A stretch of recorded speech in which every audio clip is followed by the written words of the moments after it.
అలా వెతుకుతూ పుష్పక విమానంలోకి ప్రవేశించారట.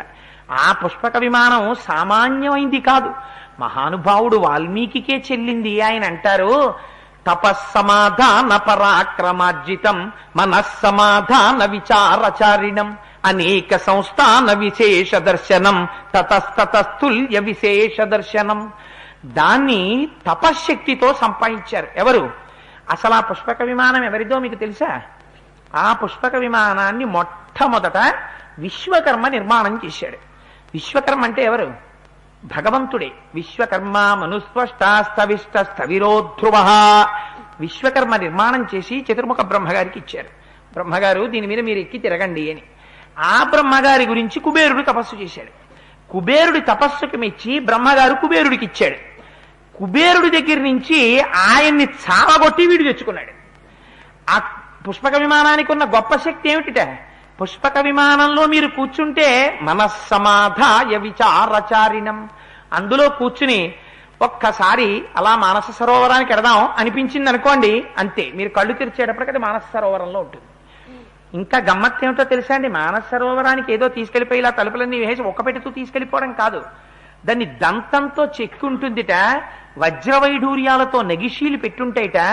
అందులో సరోవరాలుంటాయి, అందులో పద్మాలుంటాయి, అందులో కింజిల్కాలుంటాయి, ఉద్యానవనాలుంటాయి, బ్రహ్మాండమైనటువంటి బంగారంతో చేయబడినటువంటి వేదికలుంటాయి, కూర్చోడానికి ఆసనాలుంటాయి, పడుకోవడానికి తల్పాలుంటాయి, విహరించడానికి ప్రదేశాలుంటాయి, పడుకోవడానికి బెడ్రూమ్ కూడా ఉంటుంది అందులో.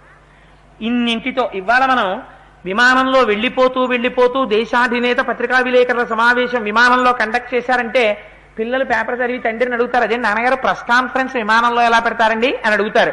ప్రధానమంత్రి గారు వెళ్లే విమానానికి ప్రత్యేక ఏర్పాట్లు ఉంటాయి అని మనం చెప్పుకుంటూ ఉంటాం కదా. అలా ఆ పుష్పక విమానంలో అన్ని ఏర్పాట్లు ఉంటాయి. ఎంతమంది ఎక్కండి, ఒకటికి చోటు ఉంటుంది. సీటింగ్ కంజెషన్ రావడం, సర్దు కూర్చోవడం, ఇలాంటి ప్రాబ్లమ్స్ ఏం పుష్పక విమానంతో ఉండవు. అలాంటి పుష్పక విమానాన్ని వాడు కుబేరుణ్ణి కొట్టి పట్టుకొచ్చి అది ఎక్కి తిరుగుతుంటాడు భూమండలం అంతా. ఎందుకు తిరుగుతాడు? ఎవడి దగ్గర ఇంకా ఏ మంచి వస్తువు ఉంటే అది అందులో పెట్టి తెచ్చుకుంటుంటాడు. సీతమ్మ తల్లిని అలాగే తీసుకొద్దామనే కదా వెళ్ళాడు వాడు, కానీ వెళ్ళినప్పుడు మాత్రం గాడిదల రథం ఎక్కి వెళ్ళాడు. అందుచేత అటువంటి పుష్పక విమానంలోకి ఎక్కారట స్వామి హనుమ. ఎక్కితే ఆయన కనపడినటువంటి సన్నివేశం ఏమిటో తెలుసా అండి?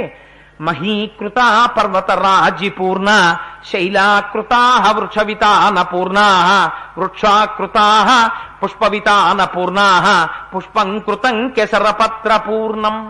ఈ భూమండలాన్నంతటినీ ఓ తివాచీ మీద చిత్రించారట. మీరు ఇంకా వేరే ఎక్కడికి వెళ్ళక్కర్లేదు. ఆ పుష్పక విమానంలో ఇలా చూశారనుకోండి, భూమండలం అంతా ఉంటుంది తివాచీ మీద. భూమండలం అంతా ఉందంటే ఏమంటే మన అట్లాస్ లో ఉన్నట్టు చిన్న ఫోటో వేసి చిన్న తివాచీ వేస్తారా అని మీరు అనుకుంటారేమో. వెంటనే మహర్షి అంటారు, మహీకృత పర్వతరాజిపూర్ణ. ఎన్ని పర్వతాలున్నాయో అన్ని పర్వతాలు చెక్కారట. పర్వతాలు ఒకటే కాదుట, శైలాకృతా వృక్షవితానపూర్ణా. ఏ పర్వతం మీద ఎన్ని చెట్లున్నాయో అన్ని చెట్లు చెక్కారట. చెట్లే కాదుట, వృక్షాకృతా పుష్పవితానపూర్ణా. ఆ చెట్లు కింద ఎన్ని పువ్వులు ఉన్నాయో అన్ని పువ్వులు చెక్కారట.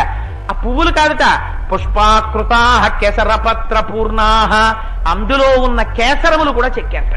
అంటే ఈ భూమండలంలో ఉన్న సమస్తం అక్కడ ఉంటుంది. అంటే అది మరొక భూదేవి యొక్క స్వరూపం. అంత అందంగా ఆ పుష్పక విమానంలో ఉండేటటువంటి ఏర్పాటు ఉంది. అందులోకి చూసి ఇంతటి స్వామి హనుమ తెల్లబోయి ముక్కును వేలేసుకున్నారు. ఏమిరా ఈ పుష్పక విమానం, ఈ డాబేమిటి, ఈ సొబగేమిటి అని.